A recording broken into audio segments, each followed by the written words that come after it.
Hi everyone, it's Jay here, and these are the manga and manhwa releases for the first half of April. We're going to start with the Kodansha releases. We've got a new series called Bless. So when he was younger, Ai Utagawa was scouted as a model, but his real ambition was to become a makeup artist. But as the end of high school approaches, it's still a dream he hides inside, afraid of stepping outside his prescribed role as a pretty face. Then one day he meets Jun, a quiet classmate who hunches because she's ashamed of her face covered in freckles. He convinces her to enter a school runway fashion contest together, with him doing her makeup. I really like the front cover of this new series. I think the colours are really beautiful. Then we have volume 3 of the Fairy Tale Omnibus series, and this is a large-sized 3-in-1 omnibus edition which contains volumes 7 to 9 of Fairy Tale, great for those who missed the single volumes being released the first time around.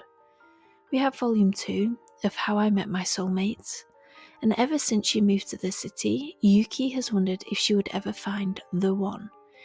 As Yuki finds herself drawn more and more to the relaxed dental student Iori, she begins to question her search to find her soulmate.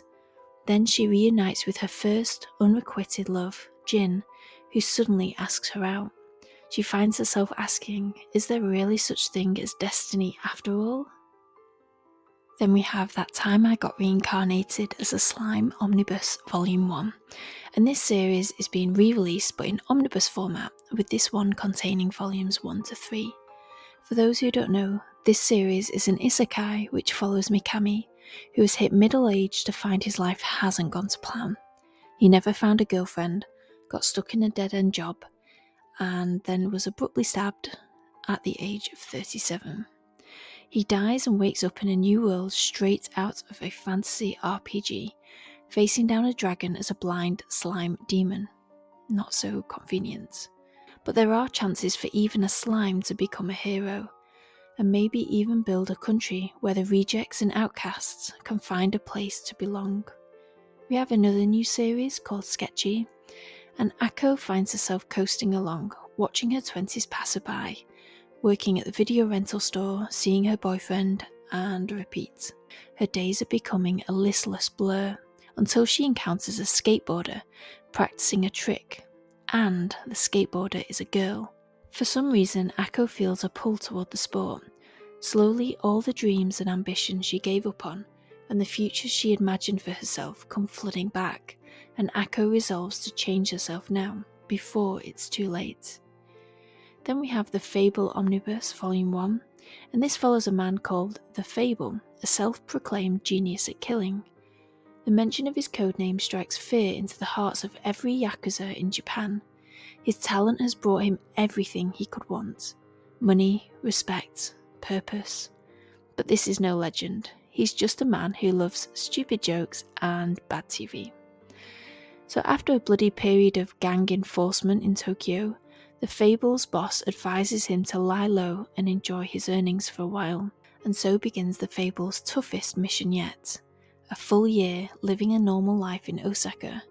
But can the Osaka mob let this legend rest, or will they be unable to resist pulling him back into the underworld? We have Volume 5 of Windbreaker, and the students at Furin High finally get a breather in this one, and so it's back to normal school life. But a dark shadow looms over one of Sakura's classmates. To save his friends from an infamous team, Sakura and his class jump into action. And we have Hellsing Volume 6. So this is a Dark Horse Comics release, and the Hellsing organisation is under siege as London falls to the Nazi vampire forces. If you love gothic horror, dark humour and action, this series is for you. We have Volume 28 of Kaguya-sama Love is War. Will all our characters get a happy ending in this story? There's so much going on, with one person trying to get over Tsubasa, another person running for student council president, and another wanting a romantic partner for herself. Read to see where they end up. We have Boruto Volume 19. This is a Viz media release, and chaos reigns and Aida's powers make her dangerous, whether she's an enemy or an ally. and the power of the 10 tails gets used in this one as well. We have a new series, Kimi ni Todoke for Me to You Soulmates. The story of Kimi ni Todoke continues in this sequel, starring Sawako and her former rival Kurumi in college. So it's set in college and it follows Kurumi, who hasn't the best track record in dating, and she doubts her ability to be loved. Deciding to put herself out there though, she attends a mixer, dragging Sawako with her. We have Volume 2 of Marriage Toxin. In this series we follow Gero, an assassin who has no intention of settling down. That is, until his family demand his sister to produce an heir. Not wanting her to give up her true love, he desperately turns to marriage swindler Kinosaki for help getting him a wife. Kinosaki, however, finds his lack of romantic qualities worrying, and so decides that the best strategy to find Gero a wife is to use his impressive talents as an assassin. So read to find out how that goes. We have Volume 15 of Moratti The Patriots. Now the danger with doing these videos is reading a major spoiler in a series you are behind in.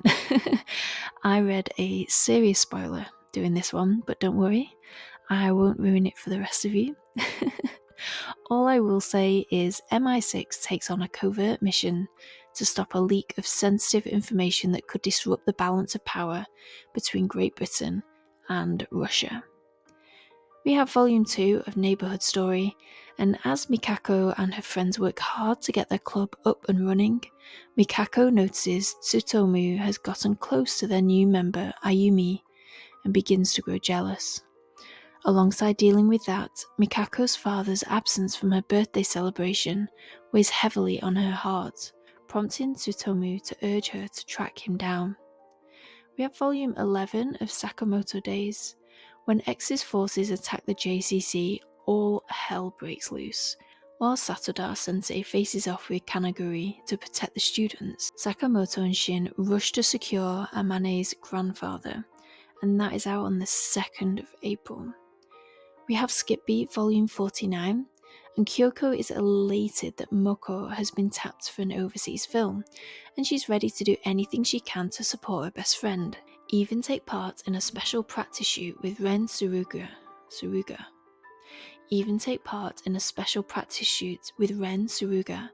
But Ren and Kyoko aren't ready to make their sort of relationship public yet. Can they keep it a secret when they're working so intensely with their friends and enemies? I love this series, but Kyoko's face on the front cover is disturbingly out of proportion. The more I look at it, the more weirded out I am. So we have Tamon's Bside Volume 3. As the F-Ace, I think that's how you pronounce it, showdown progresses, Tamon and bandmate Ori's rivalry transforms their relationship. Tamon starts acting odd, however, after overhearing Utage encouraging Ori. Could Utage's favourite singer actually be jealous? Then we have Akan Banashi Volume 5, and this series is centred around Rakugo, the Japanese art of storytelling. It involves one person sitting alone on stage with only a fan and a hand towel as props, delivering humorous stories. Akane's father originally trained in this art, but in an exam is fired along with everyone else. Akane is determined to avenge her father, but faces a massive hurdle in her training in this volume. Dandan Volume 7. The fight against the serpent god is over, but a lingering threat remains, the evil eye's possession of Gigi. Even Grandma Seiko's exorcism is of no use. To complicate matters further, whenever Gigi comes into contact with cold water, the evil eye regains control and attacks.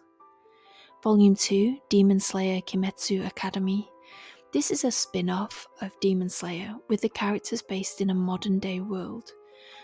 And summer arrives in Kimetsu Academy in this one, and the discovery of a lost cat on campus turns into a race to escape from Gyu's bamboo sword. Genya risks his life and a mountain of watermelons to ace his math test, and Nezuko goes ghost hunting. We have Volume 9 of Kakuryou Bed and Breakfast for Spirits, Aoi is getting ready to launch a summer shaved ice campaign at her restaurant when a trio of children staying at the inn goes missing. Even though she's not technically an employee, Aoi isn't going to sit around when kids might be in trouble, but she finds more than she bargained for in her search for them. Volume 29, Komi Can't Communicate. Itanhai is in danger. Proxy Chair Icho has accidentally placed the school on the chopping block, but the students still have one way to save their beloved institution, study camp. There's another school at the camp though, and their star pupil is someone special from Tadano's past. Will Komi be able to handle the scholastic and romantic competition? We have a new series from Sublime called Engage. When a young chef confesses his love to a mysterious and attractive older stranger, he's drawn into a deep web of intrigue and buried family history that could threaten his attraction to the only man he's ever loved.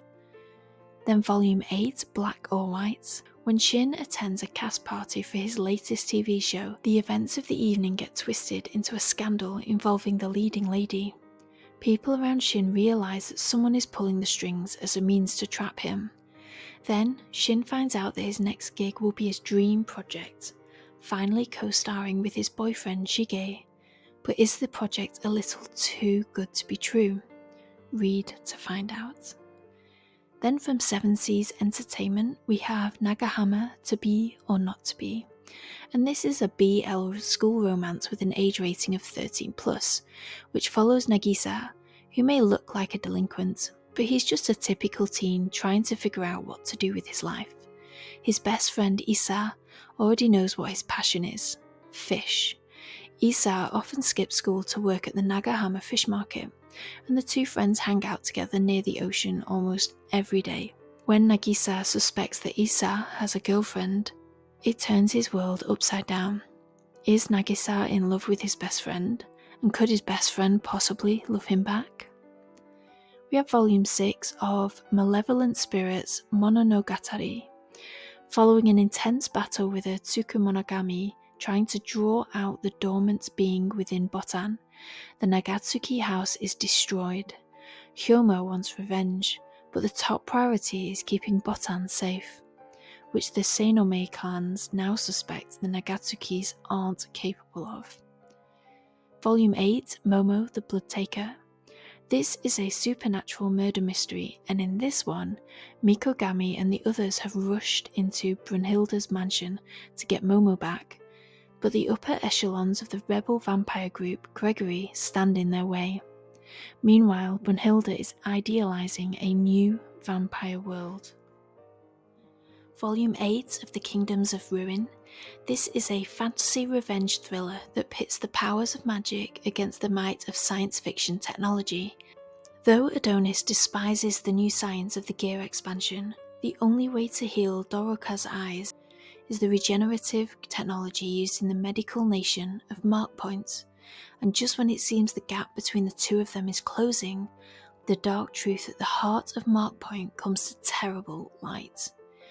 We have Tokyo Revengers Omnibus Volume 19 to 20. So this omnibus sounds brutal, if I'm being honest, with the shared history between Mikey and Kurokawa Izana coming to light. We have Yakuza Fiancé Volume 7. As Kirishima's birthday approaches, he has a favour to ask from Yoshino. There's someone he'd like her to meet, and so she finally has an opportunity to learn more about her enigmatic fiancé. But the mysterious Azami schemes, and when the opportunity arises to get Yoshino on her own, Azami's trap is sprung. Will Kirishima get to her before it's too late?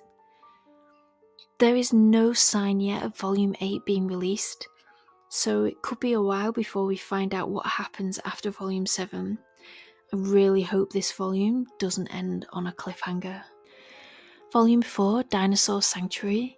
Suma Suzume is getting ready for her first winter as a dino keeper at the struggling Enoshima Dinoland, but she's got more to deal with than just keeping dinosaurs warm and cozy. With reports of a velociraptor roaming the streets of Japan, can they bring the raptor back unharmed? We have a new series from Seven Seas Entertainment called TheCondemned Villainess Goes Back in Time and aims to become the ultimate villainess. I did not try and fit that on my screen. That's a long title. So it is a fantasy tale of time travel, revenge, and aristocratic intrigue based on a light novel series. Claudia, the daughter of a duke, is engaged to the crown prince until her half-sister, Firmina, sells her to a brothel where she dies from illness. Well, Firmina sounds utterly awful. Anyway, Claudia wakes up to discover she has gone back in time, back to her childhood body. Armed with a second chance, Claudia must use every trick she learned at the brothel to gather allies and keep history from repeating itself. Volume 2, I Married My Female Friend.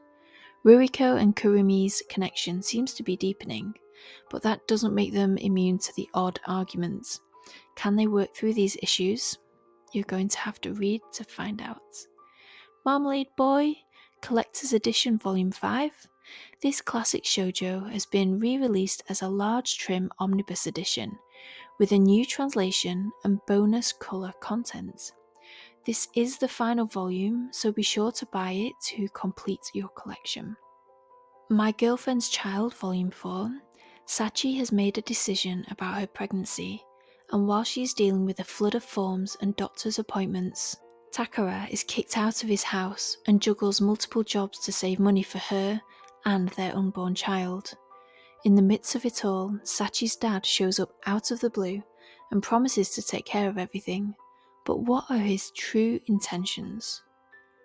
From Tokyo Pop, we have Akid Town Volume 5, and this series is set in a rundown city filled with poverty and gangs. It starts with Yuki, someone who hasn't had the easiest of lives and is trying to pay his younger brother's medical bills. Needing help, he ends up striking a deal with a local mafia boss.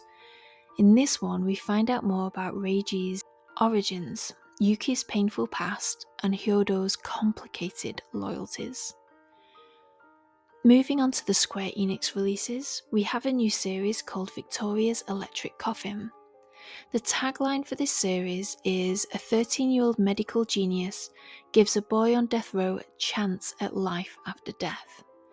It follows David Douglas, who wishes he'd never been born. He's a slum boy who has endured a miserable existence only to end up on death row. Victoria Frankenstein, a 13-year-old medical doctor, offers him a change of fate. Together they can help people and prove the worth of Victoria's invention, the electric coffin. After David becomes Ainz, what kind of life will this second chance offer?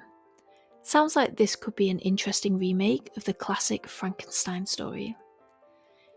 And the last one today is The Ice Guy and the Cool Girl, Volume 4. Modern-day snow spirit Himuro and his cool colleague Futsuki decide to cosplay together for the office's Halloween party. Then, just when it seems like Futsuki will never notice her own feelings for Himuro, a shopping trip with his younger sister acts as the trigger for her to finally have a realization. What will Futsuki do now that she knows she sees Himuro as more than just a co-worker? You're going to have to read to find out. Let me know in the comments below if any of those sound interesting to you. There's a few there that really pique my interest, a few new series, as well as some ongoing series. And as always, if you want to buy any of these and you want to go on SciFier to do so, there's a link to SciFier in the description below, and I also have a code Jay's Manga to get you an extra 5% off their already discounted prices. I hope you have a lovely reading month, everyone. Bye!